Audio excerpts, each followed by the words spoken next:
सिंहड़ा पहुंची माटी पग यात्रा। दामोदर सिंह यादव किसान नेता अपने हजारों कार्यकर्ताओं को लेकर के आज सिंहड़ा बस स्टैंड पर आम सभा की। यह आम सभा उन्होंने कल स्टार्ट हुई उनकी माटी पग यात्रा को लेकर के हुई है। आपको बता दें, दामोदर सिंह यादव ने ग्राम डरौली पार से यह यात्रा शुरू हुई थी, जो कि ग्राम डरौली से बघौली, ग्यारा, मंगरौल होते हुए आज सिंहड़ा पहुंची है, जिसमें उन्होंने किसानों की हजारों बातें जनता के सामने रखी और उन्होंने दावा किया कि वह आपके बीच के बेटा हैं एवं आप सभी लोगों को दुख दर्द को वह जानते हैं। एवं उन्होंने बच्चों की बेरोजगारी को लेकर की बात कही एवं उन्होंने कहा कि अगर वह विधायक बनते हैं तो वह सिंहड़ा में सबसे पहले कारखाना लगाएंगे, जिससे कि सिंहड़ा के 5 से 7-8 हज़ार बच्चों को रोजगार मिले और सिंहड़ा की जो मूल समस्याएं, चाहे वह पुल हो या फिर कोई भी समस्या हो, गुंडागिर्दी की समस्या हो, सारी समस्याओं को हम सॉल्व करेंगे। पूरी खबर देखिए हमारे साथ। सिंहड़ा से भारत सिंह बघेल की रिपोर्ट। नाम क्यों रखा आपने? सबसे पहला तो देखिए, मैं किसान आदमी हूँ और कोई भी किसान जो होता है उसका मट्टी का और उसका रिश्ता, मट्टी मतलब माटी मतलब मिट्टी, ज़मीन का और उसका रिश्ता, धरती का और उसका रिश्ता माँ और बेटे के समान होता है। मेरी पहचान अगर राजनीति में पूरे प्रदेश में कुछ बनी है तो इस क्षेत्र के किसानों ने बनाई है और मैं स्वयं भी एक किसान का बेटा हूँ। इसलिए हम सब साथियों ने जब बैठ के निर्णय किया तो माटी पग नाम हमें सबसे अच्छा लगा, क्योंकि उससे हम सीधा जुड़ाव महसूस करते हैं और मेरी जो रूट है उस पर मैं समझता हूं कि मैं उनकी बात कर रहा हूं, उनके मुद्दों को उठाने का काम कर रहा हूं। इसलिए माटी पग यात्रा नाम इतना यूनिक है कि पूरे प्रदेश की कांग्रेस ने अभी नाम से यात्राएं शुरू करने का निर्णय लिया है।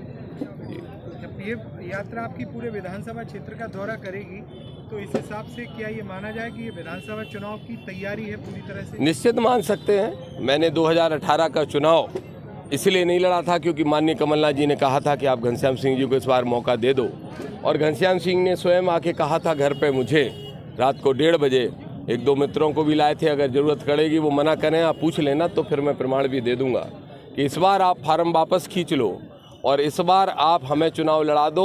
आपके समर्थन से हम 100% विधायक बनेंगे। वादा करते हैं कि विधायकी में मैं केशव से बराबर सलाह लेता रहूँगा और जब 5 साल बाद चुनाव होगा तो मैं चुनाव नहीं लड़ूंगा, मैं आपका साथ दूंगा, मैं पीछे खड़ा होऊंगा।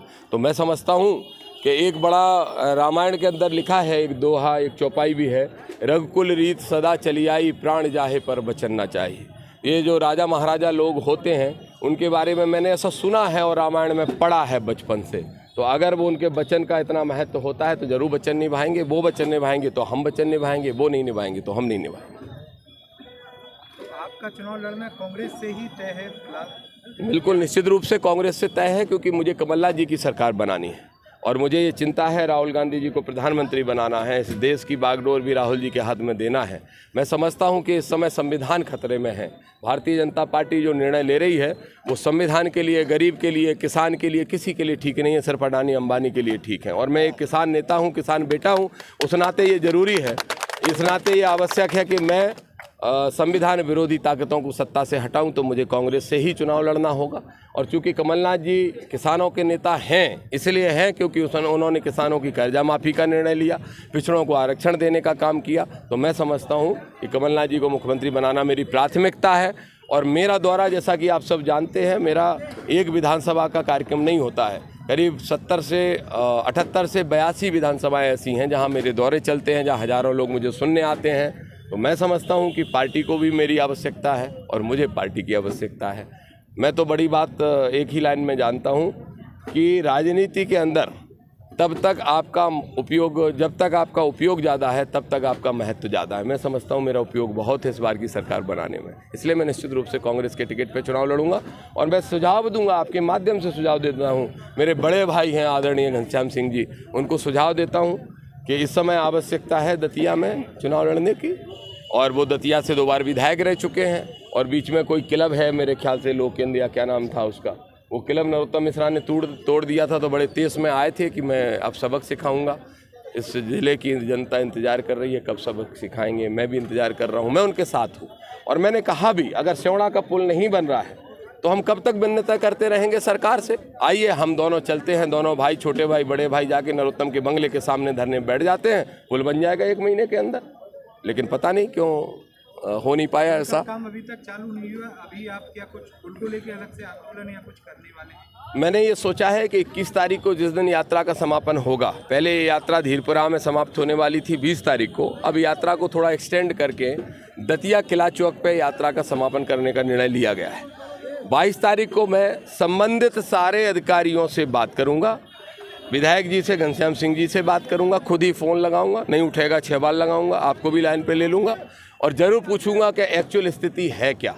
अगर सरकार की तरफ से कोई डिले हो रहा होगा तो मैं धरने पे बैठ जाऊंगा, और धरने पे इस बार यहाँ नहीं बैठूंगा, सबसे कह रहा हूँ सिवड़ा के भाइयों आ जाना, नरोत्तम मिश्रा के बंगले पे मैं बैठूंगा इसी पुल को बनाने की मांग को लेकर। अगर आवश्यकता होगी तो मैं आंदोलन जरूर करूंगा, और अगर बनना होगा तो मुझे कोई अनावश्यक अशांति फैलाने का कोई विषय नहीं है, और बनने का काम तुरंत फिर स्टार्ट होना चाहिए, फिर इसके पीछे हमारा मकसद रहेगा। मैं सिर्फ एक ही बात सिवड़ा क्षेत्र के लोगों से कहना चाहता हूँ आपके माध्यम से। इस सिवड़ा क्षेत्र में मैंने देखा 2 चुनाव मैंने स्वयं लड़ लिए, तीसरा चुनाव मैंने देखा, 3 चुनाव लगातार नज़दीक से देख लिए, कभी विकास मुद्दा नहीं बनता। मुझे समझ नहीं आता कि हमेशा यहाँ जाति, वर्ग, धर्म यही मुद्दा क्यों रहता है, क्षेत्र, भाषा यही मुद्दा क्यों रहता है।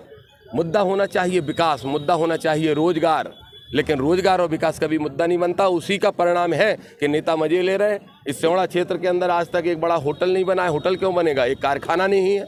रात में लोग यहाँ रुकना नहीं चाहते, घर भाग के जाना चाहते हैं। मैं समझता हूँ किसी भी जनप्रतिनिधि के लिए ये शर्म की बात है कि उसके क्षेत्र के अंदर विकास के नाम पे 1% भी कोई तरक्की नहीं हुई हो। इसलिए मैं समझता हूँ कि मेरा उद्देश्य है, मैंने जैसी घोषणा की है कि ड्रॉली पार एरिया में लिफ्ट इरिगेशन की आवश्यकता है, वहाँ के किसान को नहर चाहिए। मैं भी बेंगलोर देख के आया, हैदराबाद देख के आया, पूरे क्षेत्रों में इसी तरीके से किया गया है, यहाँ क्यों नहीं हो सकता। ऐसे ही मैंने दूसरा घोषणा की है कि पर्यटन स्थल घोषित होना चाहिए।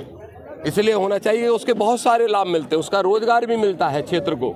और तीसरा मैंने एक और घोषणा की है कि अगर मैं एमएलए बनूंगा तो मैं तो कर चुका हूँ 10 उद्योगपतियों से बात, उनके रोजगार यहाँ लगवाऊंगा, फैक्ट्रियाँ यहाँ खुलवाऊंगा, जिससे हजारों लड़कों को रोजगार मिलने का काम होगा। एक मेरी सबसे पुरानी घोषणा है कि जब गोराघाट क्षेत्र आंदोलन में लड़ाई लड़ी और जीत मिली थी, तब मैंने घोषणा की थी कि जिस दिन एमएलए बनूंगा वहाँ पे एक शुगर मिल बनाने का काम करूंगा। ये 4 काम तो करना तय है। और 5वां मैंने कहा गुंडागिर्दी खत्म करूंगा।